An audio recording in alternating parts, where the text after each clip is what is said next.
This is Albert. Hi, Albert. We have a special guest. This is Burbujita. Burbujita, she's a girl.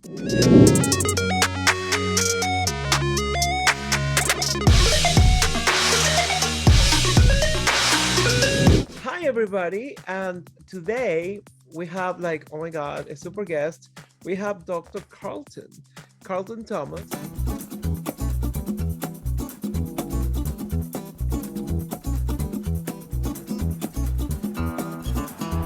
The video is about to start. Don't forget to subscribe and turn on notifications. There we go! He is a doctor that has been all over. Yeah, he's been in TikTok. He's been on all the news that I could find on the internet. I mean, he's a really, how do I say this? Like a light beam of health. I don't know how to say this, of health of your back part. So, Dr. Carlton, welcome to Gustavo's world. So tell me, what is your specialty in medicine? Well, I'm a board certified gastroenterologist, which is a doctor of digestive diseases. So anything from the mouth to the anus. So problems with heartburn, problems with your stomach, like ulcers or reflux, problems with your colon, like diarrhea or bleeding or constipation, colon cancer prevention, stomach cancer. I do liver stuff and pancreas and all that other, just tons of stuff with the digestive tract. I'm a Mayo Clinic trained doctor. I trained at Mayo in Minnesota, and it's the world's best place for what I do.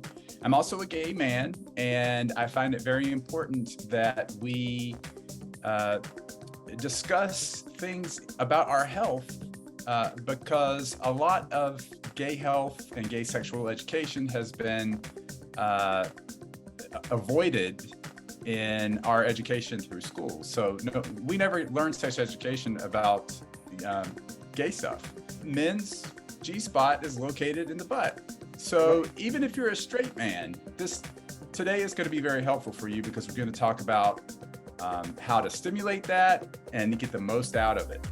So I started my platform online during the COVID pandemic because first of all, I was, being a doctor, I was terrified of having to go to the hospital. I was terrified I was going to be exposed to COVID and have something awful happen to me. I have 2 children and a husband, and I'm the only breadwinner for the family. So I was really concerned that if something happened to me, then my family would be quite, devastated and at risk. Like, I've had people who were HIV negative, who were partners, who were monogamous with each other, and they asked me, should they go on a medication to prevent HIV? And I said, well, why would you do that? Neither one of you has HIV.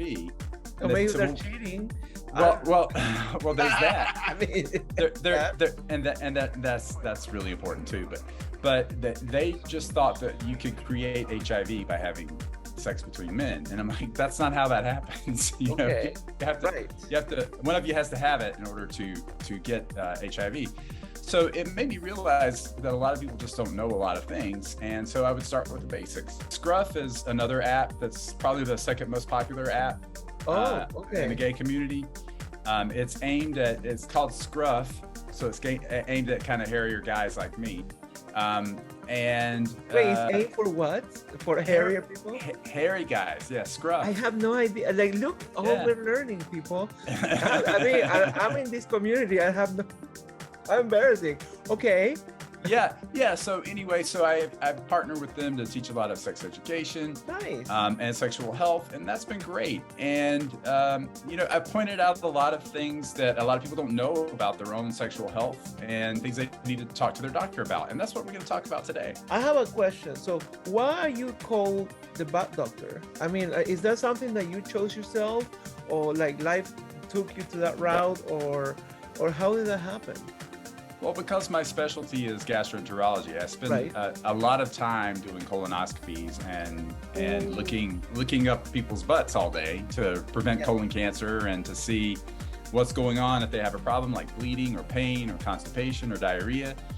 And because in our community, that's a very important sexual organ, I wanted to brand myself as someone who was not only an expert medically, but hey, you know, I'm a gay man. I've done stuff back there, so I take personal experience plus medical expertise and combine them to be able to give advice. Well, I think one of the most important things in prevention is our needs with our physicians. So you need to find a physician that you can be open with to tell them, no matter what kind of sex you have, gay, straight, bi, whatever, you need to be able to be comfortable with your physician so that you can talk to your doctor or nurse practitioner about what you do, because your sexual health is very, very important. Gay and bi men in particular are more at risk for things like hepatitis A and B, because hepatitis A can be spread through oral anal sex.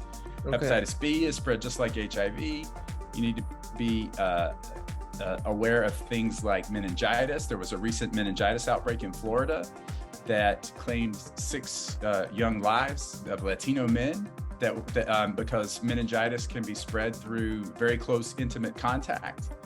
And so our community needs to be vaccinated against hepatitis A, B, and meningitis. Another important thing that I think is important for everyone is the human papillomavirus vaccine. Oh, yes. That prevents anal and genital warts. And in women or people who have a cervix, if you're trans, that is important because it can lead to cervical cancer.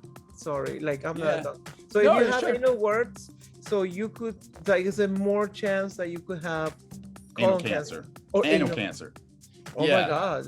Yeah. So it's one of the important things. If people who have sex in their butt need to get their butt checked for, just like people with a cervix get their cervix smeared with a pap smear. You need an anal pap smear to check your butt to see if there's any precancerous cells there. Sorry, what is the cervix? I mean, I know it's like, but what do you mean? The cervix is part of the vagina. Yeah. That's why I didn't know. That's why you didn't know about that. So that's why I advocate for the HPV vaccine, because number one, it prevents warts. Number two, it prevents cancer, not only of the cervix, but also the anus. What is the difference between anal cancer and colon cancer? So it's all about location. So the anus is the very end of your GI tract. It's the circle there at the end where things come out. Right. Yeah, it's your butthole, basically. So above your butthole, yeah, absolutely. So your butthole is the end, and above your butthole is your rectum, which is about 8 inches long, and then above that is the rest of your intestines, the large intestine. So colon cancer is cancer of the large intestine. Rectal cancer is cancer of just that very end, the rectum, and anal cancer is cancer of the butthole. So, and they're all treated differently, and that's why it's important to have different terminology for each thing, because based on the location, because anal cancer usually is treated with radiation and then chemotherapy. Rectal cancer, also radiation and chemotherapy, and then surgery later. And then colon cancer, frequently they go in and take out the colon cancer mass first and then do any sort of chemotherapy afterwards. What would be the symptoms for people to know about colon cancer? Like, I mean, that they should do a colonoscopy before.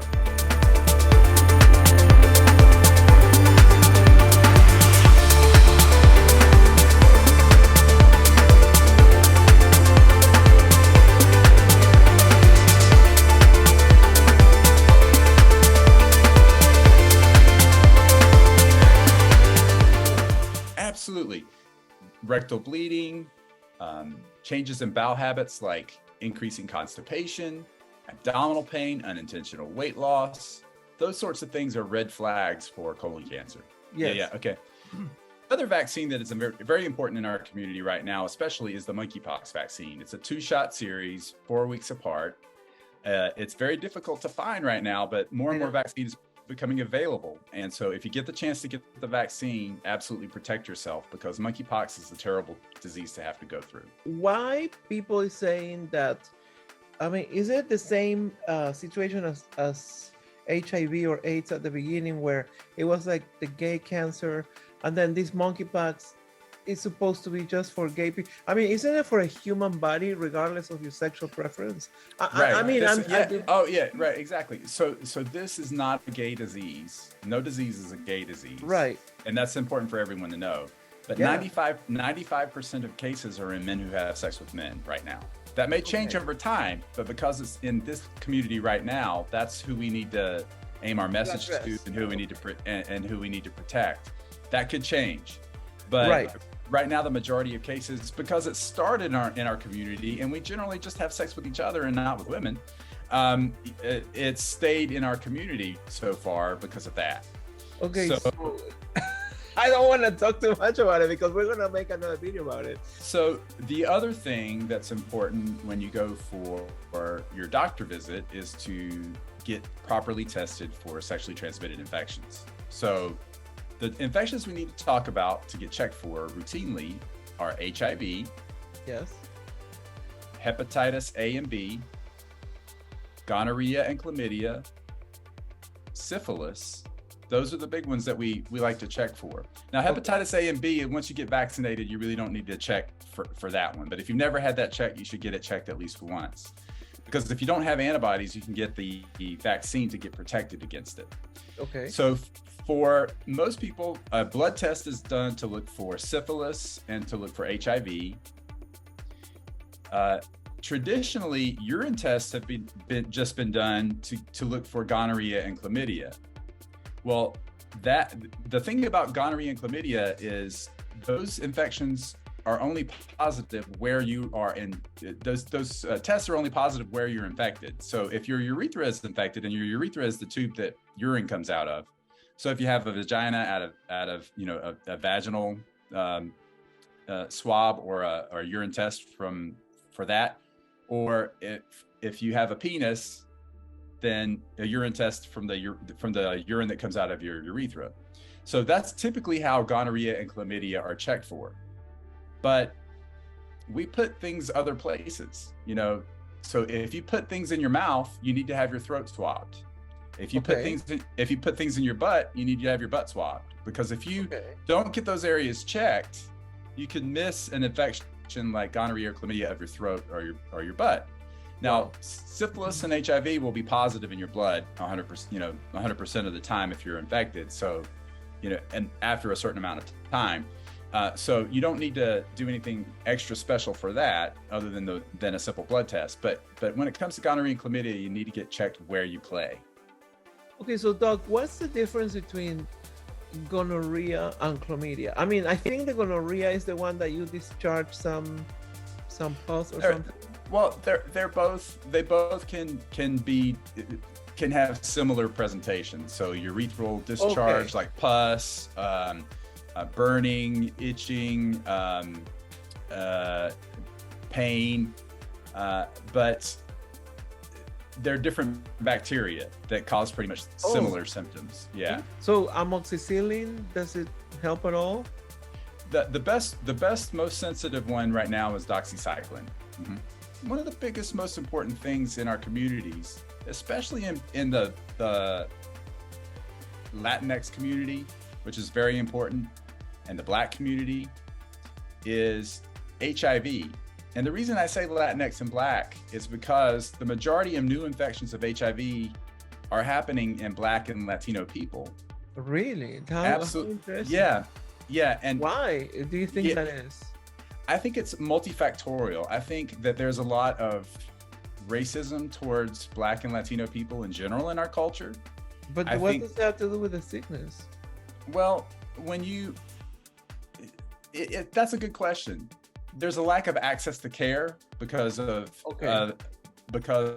lack of health insurance, because of lack of proper reach.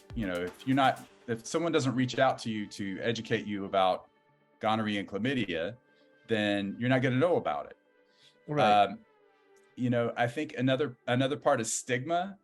I think a lot of folks are scared to identify as gay or as someone who has sex with men, so that they automatically often don't want to associate with anything that might be associated with the community. A new one called 211, a new way to take Truvada. So you take 2 pills within 24 hours of your first sexual encounter, at least 2 hours before, but preferably 24 hours before. And then 1 pill after 24 hours after that, and 1 pill 24 hours after that. You continue taking pills if you continue having sex, but until you've taken at least 2 pills after your last sexual encounter. And it's been proven to be 99% effective at preventing HIV. Oh, so wow. and just like PrEP. So traditional PrEP. So if you take traditional PrEP properly, if you take 211 properly, it's very, very effective at preventing HIV. And there's a new way to take PrEP now called Cabenuva. It's an injectable PrEP, cabotegravir. So you can take an injection every 2 months. Don't have to take a pill every day. All you have to do is get this injection every 2 months. Everyone's level of protection is up to them, though. I always tell people it's your responsibility to protect yourself how you want to be protected, and it's not anybody else's responsibility. So you're ultimately the master of your own decision making. So if you want your partner to use condoms, by all means, have them use condoms. If you don't want them to, or you don't care, that's your decision. That's on you. So let's go back to this because, you know, the greatest way to prevent, in my knowledge and what the little bit I know, is with condoms. Absolutely. So, yet when people is practicing oral sex, sometimes, I mean, using a condom, it takes all the pleasure of it, or whatever you want to call it, for each the recipient and the giver. So the point is, so that's when you will have, because I don't think people is going to practice that with a condom. So exactly, things could go wrong. And then what is an advice for people that still want to do that without protection orally? How could they protect themselves? Well, like I said earlier, it's important if you do that to make sure that you get your throat swabbed within a week or two afterwards, just to check and make sure everything's clear. Oh my God. It's so also have sex forever. Oh no, and then but it's and then the whole idea about condom use absolutely is the safest way to go. Condoms prevent HIV, prevent chlamydia, gonorrhea, syphilis. Great. A lot of people aren't using them though. In this new age where people are on PrEP to prevent HIV, not everybody, but a lot of people in our community are not using condoms, and that's leading to the risk for other infections. Because even PrEP, it prevents HIV, but it doesn't prevent chlamydia. That is the thing, because all these people, they're having unprotected sex. So it's, I mean, I thought, you're not gonna get HIV, but you can get everything else. You know, I think it's a personal decision for everyone to make. My job is to arm people with the knowledge to make the decisions that are best for themselves. Yes. And not judge them. So, and you go to the bar and you meet a hot guy and he takes you home and you guys have wild, unprotected play. That'll never happen with me, but I'm serious. Or you have wild protected play, but the condom breaks, and you don't know what their HIV status is. Right. There's something that you can do to protect yourself against HIV infection if you have a high risk encounter.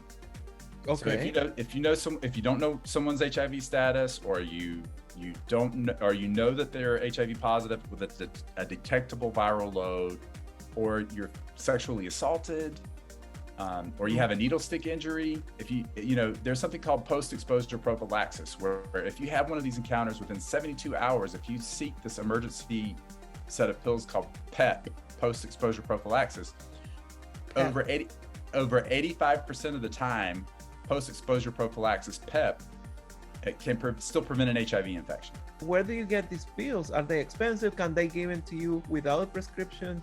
I mean, That's a very good point and a very good question. And one of the things that really bothers me about healthcare in our country is because everybody deserves healthcare. Everybody deserves to be treated. There are places like sexual health clinics that can get you the medication for free. Okay. In San Diego, where I live, there's a company called AHF, or AIDS Health Foundation. And it's also in a lot of parts in the country. I think may even be one in Fort Lauderdale. There could be one in Miami, I'm not sure. But in San Diego, you can go and tell them that you need post-exposure prophylaxis because you had an event. The testing is free and the medication is free through Oh, sexual health clinics like this. Not every place is that lucky though. And it's really important for you to have that medication in your body as soon as you can, within 72 hours, preferably within 24 hours. But as long as you get it in you within 72 hours and take it for the 28 days you need to take it, it's very effective at preventing an HIV infection. oh my God! This is like I'm learning so much with you, because Yeah. when I was coming out, there was no. I mean, it was just all up in the air, and Well, and see condoms were the only thing. yeah. Well, see, that's the point of my social media, is to present options to arm people with the information that they need to know in case things happen, because we're all human beings and things go wrong sometimes, despite our best intentions. So another important part of this HIV prevention talk that we're having is, we talked about PEP, we talked about PrEP, is if you are HIV positive, get to the undetectable status so that you can't transmit HIV to other people. Nice. Yeah. So that's those, possible? How?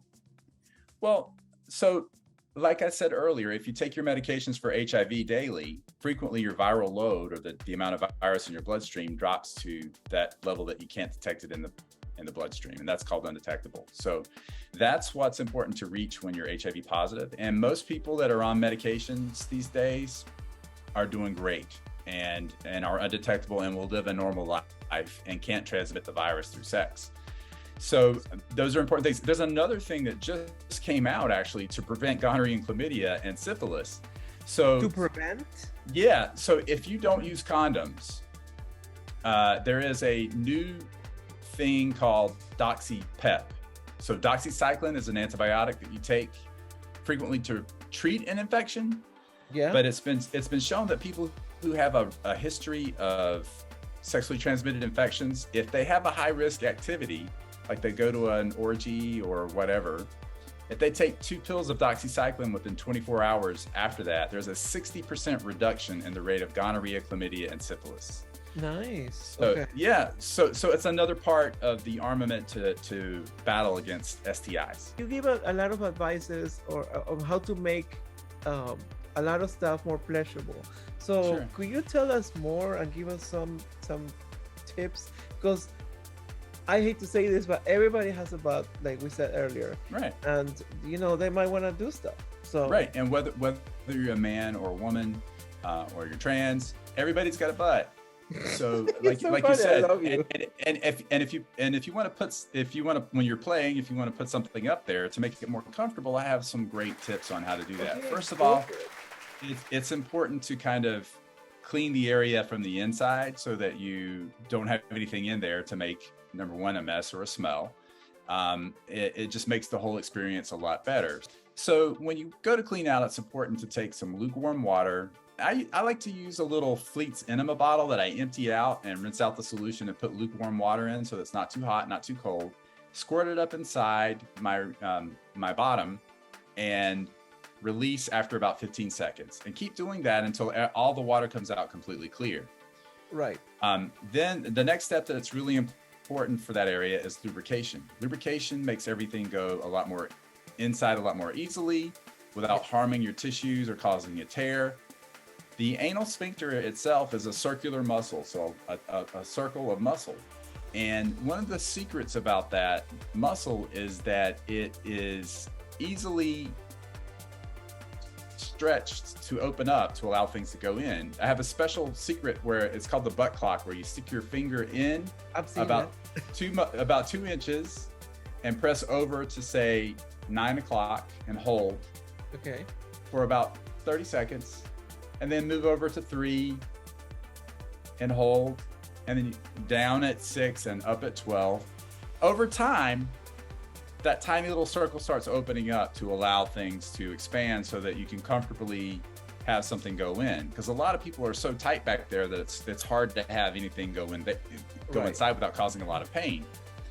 So the important thing about this method as well is it prevents things from tearing back there. And if you have a torn butthole, it's so painful and it puts you out of commission back there for a couple of months. So you don't want to do that. So that's one tip to avoid a tear. The other recommendation I have for people is to start off in control. So maybe start on the top part of things so that you sit down on things slowly. Yes. So that you don't tear yourself, and you control how fast it goes in you without causing any harm to yourself. And then once you breathe a lot and relax and open up, then you can have more fun. Just warm up those first couple of minutes, because you don't want to have any injury with it. So, for example, there's a lot of people that they love, for some reason, they just love to spit and use saliva and whatever to do that. And I mean, isn't that so dangerous? Because isn't it better to use a lubricant? Because if you think about it, you're putting something that is inside of you into like the fastest spreading place, which is, you know. The most important thing is saliva is not very slippery, and it's not a good lubricant. So while a lot of people find it sexy or hot or whatever, it's not comfortable. So the best thing that you can do is use a good lubricant. There's 2 lubricants that are safe for condoms: water-based lubricant and then silicone-based lubricant. Anything oil-based like coconut oil or baby oil or Vaseline will destroy a condom if you're using a condom. So don't use those things if you're using condoms. Right.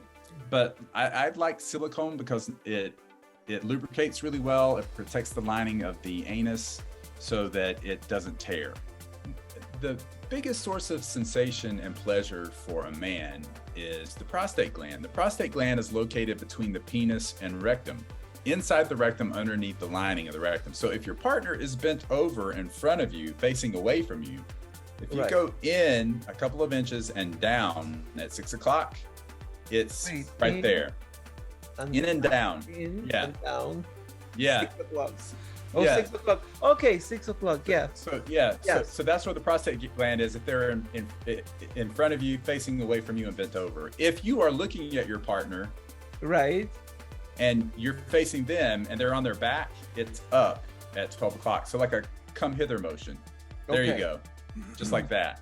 Pleasuring yourself, then it's up like that, but you're going to have to curve your finger up towards like this to get up in there. Yeah.